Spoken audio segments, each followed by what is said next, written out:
नमस्कार दोस्तों, हमारे YouTube चैनल पे आपका स्वागत है। आइए आज हम डिस्कस करते हैं कि ईपीएफ से अपना पैसा कैसे विड्रॉ कर सकते हैं।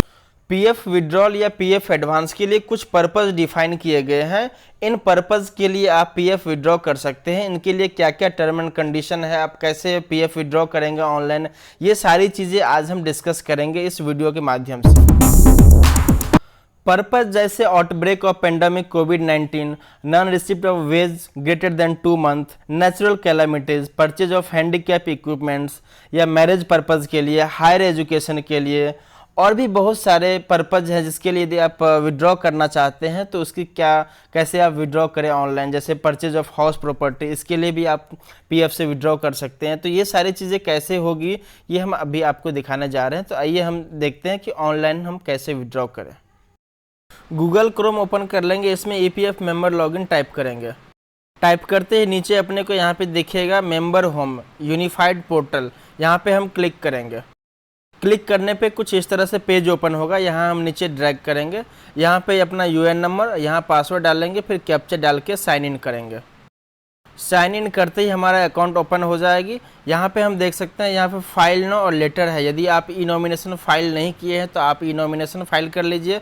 ऑलरेडी मैं इसका वीडियो बनाया हुआ हूँ, आप देख सकते हैं कि ई नॉमिनेशन कैसे फाइल करनी है।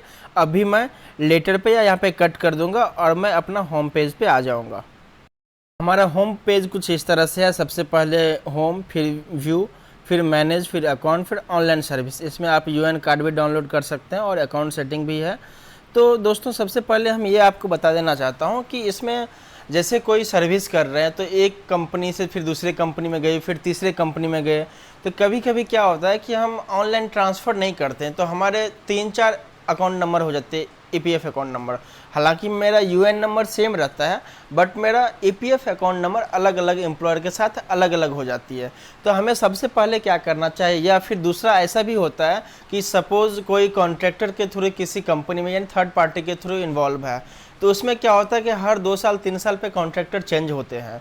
मीन्स ये कि जो एम्प्लॉय होते हैं उनके जो एम्प्लॉयर हैं वो चेंज होते रहते हैं 2 साल 3 साल पर। जैसे ही कॉन्ट्रैक्ट ख़त्म होती है, एम्प्लॉय तो वही रहते हैं जनरली, बस कॉन्ट्रैक्टर चेंज होता है तो उसका एस्टेब्लिशमेंट भी चेंज हो जाता है, एम्प्लॉयर नेम भी चेंज हो जाता है, तो जिसके कारण उसका अकाउंट नंबर ईपीएफ का अलग अलग हो जाती है। तो हमें सबसे पहले क्या करना है कि हमें ये देखना है, हमारी अपनी सर्विस हिस्ट्री देखनी है कि हमारी सर्विस हिस्ट्री क्या है, यानी हमारे कौन कौन से एम्प्लॉयर थे, ये सबसे पहले हम देखेंगे।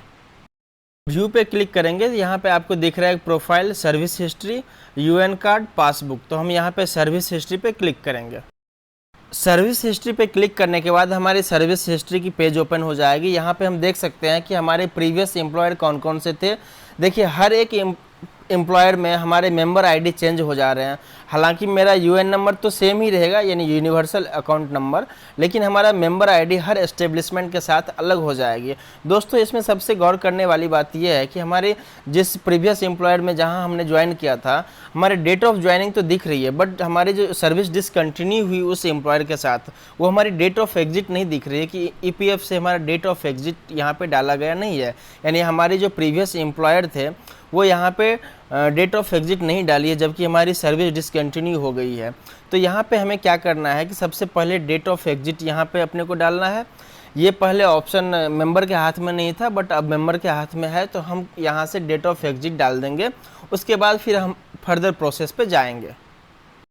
यदि डेट ऑफ एग्जिट डाले बिना अगर हम चाहेंगे कि हम ट्रांसफ़र कर ले या हम क्लेम करें ईपीएफ अमाउंट, तो वो नहीं हो पाएगी। वो भी मैं एग्जांपल में यहाँ पे दिखा रहा हूँ। अभी हम ऑनलाइन सर्विस में जाएंगे, उसके बाद सपोज हम 1 मेंबर 1 ईपीएफ अकाउंट पे क्लिक करेंगे।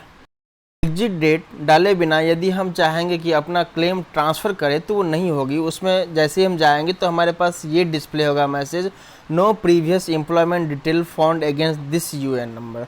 इसीलिए मुझे सबसे पहले एग्जिट डेट डालना ज़रूरी है। मैनेज पे क्लिक करेंगे, यहाँ पे डिस्प्ले होगा basic detail, contact detail, KYC, e nomination, mark exit. तो हम मार्क एग्जिट पे क्लिक करेंगे।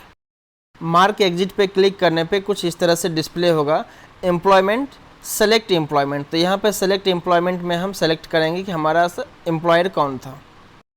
एम्प्लॉयमेंट सेलेक्ट करते ही कुछ इस तरह से डिस्प्ले होगा, यानी मीन्स हमारे हमारे एम्प्लॉयर का डिटेल यहाँ पे डिस्प्ले होगा, member ID, establishment name, employer का लास्ट कंट्रीब्यूशन मंथ यहाँ पे डिस्प्ले होगा, फिर date of birth, date of joining रहेगी। बस हमें यहाँ पे डेट ऑफ एग्जिट सेलेक्ट करना है, reselect date of exit, select reason for exit. Reason क्या था एग्जिट होने का, हो सकता है शॉर्ट सर्विस हो तो या जो भी रीजन हो यहाँ पे वो हम सेलेक्ट कर लेंगे।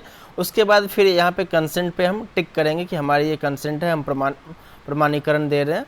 तो आप इस तरह से यहाँ पे टिक कर देंगे। फिर आधार बेस्ड OTP आएगी जिस पे रिक्वेस्ट फॉर OTP करेंगे, फिर यहाँ पे OTP डाल करके हम ओके करेंगे। रिक्वेस्ट OTP पे क्लिक करने के बाद मुझे एक यहाँ पे अलर्ट दिखाई देंगे, have you read the points carefully, उस पर हम येस कर देंगे। येस करने के बाद फिर यहाँ पे अलर्ट आएगी कि are you sure want to update the date of exit, इसको हम यहाँ पे अपडेट कर देंगे। अपडेट करने के बाद एक मैसेज डिस्प्ले होगा, date of exit updated successfully, okay.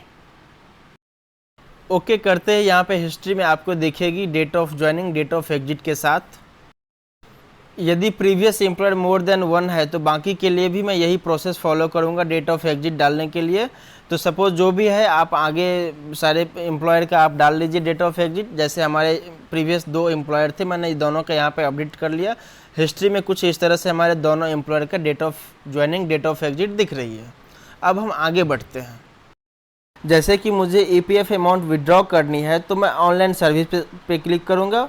Click करते ही 4 ऑप्शन यहाँ पे दिखेंगे, claim, 1 member 1 EPF account, transfer request, 3rd track claim status, 4th download annexure के। तो हम यहाँ पे क्लेम पे क्लिक करेंगे। ऑनलाइन क्लेम पे क्लिक करते कुछ इस तरह से बॉक्स ओपन होगी जिसमें पहला है मेंबर डिटेल्स, KYC डिटेल्स, फिर सर्विस डिटेल्स। तो यहाँ पे हम KYC डिटेल्स में जाएंगे और वहाँ पे बैंक अकाउंट नंबर यहाँ पे टाइप करेंगे, फिर उसको वेरीफाई करेंगे। वेरीफाई पे क्लिक करने के बाद एक वार्निंग मैसेज यहाँ पे बॉक्स में डिस्प्ले होगा, यहाँ पे हम येस करेंगे। येस करने के बाद हमारा बैंक अकाउंट नंबर वेरीफाई हो गई, यहाँ पे ग्रीन टिक लग गई है। अब हमारे पास ऑप्शन खुल जाती है प्रोसीड फॉर ऑनलाइन क्लेम, यहाँ पे हम क्लिक करेंगे। प्रोसीड करते ही इस तरह की बॉक्स ओपन होगी जिसमें हमें सारी डिटेल फिल है। बस यहाँ पे ऑप्शन पे हमें सेलेक्ट करना है, I want to apply for, select claim option पे यहाँ पे क्लिक करेंगे। I want to apply for, इस ऑप्शन में हम PF एडवांस फॉर्म 31 यहाँ पे सेलेक्ट करेंगे। उसके बाद सेलेक्ट सर्विस, हमारे जो एम्प्लॉयमेंट थी, करंट एम्प्लॉयर या प्रीवियस एम्प्लॉयर, वो यहाँ पे हम सेलेक्ट करेंगे। Purpose for which advance is required, वो यहाँ पे सेलेक्ट करेंगे। अमाउंट फॉर एडवांस रिक्वायर्ड, मुझे कितने अमाउंट की एडवांस चाहिए, वो यहाँ पे हम अमाउंट डालेंगे। साथ ही साथ एम्प्लॉय की यहाँ पे एड्रेस मुझे पूरे फिल करनी है पिन कोड के साथ। उसके बाद चेक या पासबुक की फ़ोटोकॉपी यहाँ पे मुझे अपलोड करनी है। उसके बाद यहाँ पे मुझे अपना कंसेंट पे टिक करना है अपना OTP के लिए। जैसे हम यहाँ पे टिक करेंगे फिर आगे फर्दर प्रोसेस होगी OTP की। दोस्तों, purpose for which advance is required, इसके लिए बहुत सारे ऑप्शन यहाँ पे हैं। आप कोई भी ऑप्शन सेलेक्ट कर सकते हैं जो आपको सूट करे। जैसे यहाँ पे मैं एग्जांपल दिया हुआ कि आउटब्रेक ऑफ पेंडेमिक कोविड-19 यहाँ पे है, नॉन रिसिप्ट ऑफ वेज है, नेचुरल कैलामिटीज़ है, illness, power cut, purchase of handicap, 90% withdraw का, ये सब ऑप्शन अभी हाईलाइट नहीं है। क्योंकि इस UN नंबर के लिए अभी एलिजिबल नहीं है। हो सकता है आपके लिए एलिजिबल हो, तो आप इसको रीड करिए प्रॉपरली कि आपके लिए एलिजिबल है क्या नहीं। मैरिज पर्पज़ के लिए भी है, हायर एजुकेशन है, ऐसे ही और भी बहुत सारे हैं। जैसे आप परचेज के लिए, हाउस परचेज के लिए, कंस्ट्रक्शन के लिए, तो आपके लिए जो ऑप्शन सूट कर रहा है आप वो ऑप्शन पे क्लिक करेंगे। मैं फ़िलहाल ब्रेक आउट ऑफ पेंडेमिक कोविड-19 पे क्लिक करूँगा और फिर मैं आगे बढ़ूँगा।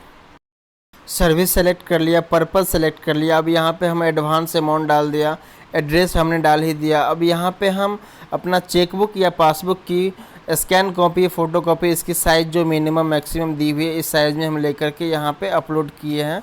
अब यहाँ पे हम फिर टिक लगाएंगे ताकि हम आधार OTP से हम इसको वेरीफाई कर सकें। तो हम गेट आधार OTP पे क्लिक करेंगे।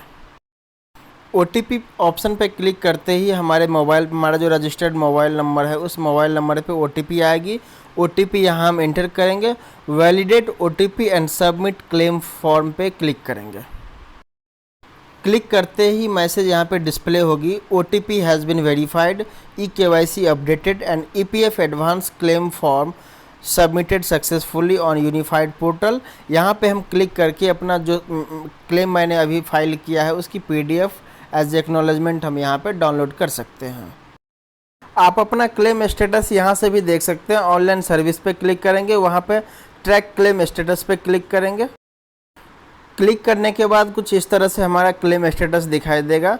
यहाँ पे देखिए करंट स्टेटस में दिखाई दे रहा है online claim submitted at portal.